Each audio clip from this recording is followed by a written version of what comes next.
परिषदेच्या स्थायी समितीचे मोठे निर्णय। 11 तालुक्यात 11 आदर्श शाळा, शिवरत्न सभागृहाचे अटल सभागृह नामकरण प्रस्तावित।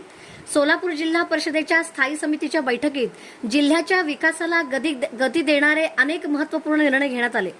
अध्यक्ष दीपक वैद्य यांच्या अध्यक्षतेखाली झालेल्या बैठकीत शिक्षण, आरोग्य आणि विकास कामांवर विशेष भर देण्यात आला।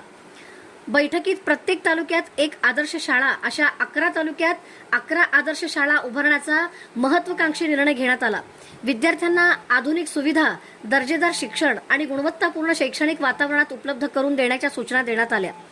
आरोग्य विभागाच्या आढाव्यात सर्पदंश आणि रेबीज प्रतिबंधक उपाययोजना तसेच ग्रामीण आरोग्य संस्थांमध्ये औषधांचा पुरेसा आणि सुरक्षित साठा ठेवण्यावर भर देण्यात आला। दरम्यान जिल्हा परिषदेच्या शिवरत्न सभागृहाचे अटल सभागृह असे नामकरण करण्याचा ठराव उपाध्यक्ष इंद्रजित पवार यांनी सभागृहासमोर मांडला। याशिवाय विकास कामांची गुणवत्ता, निधीचा पारदर्शक वापर आणि योजनांचा लाभ शेवटच्या नागरिकांपर्यंत पोहोचावा यासाठी सर्व विभागांना स्पष्ट निर्देश देण्यात आले। त्यामुळे जिल्हा परिषदेच्या या बैठकीकडे विकासाच्या दृष्टीने महत्त्वपूर्ण टप्पा म्हणून पाहिले जात आहे।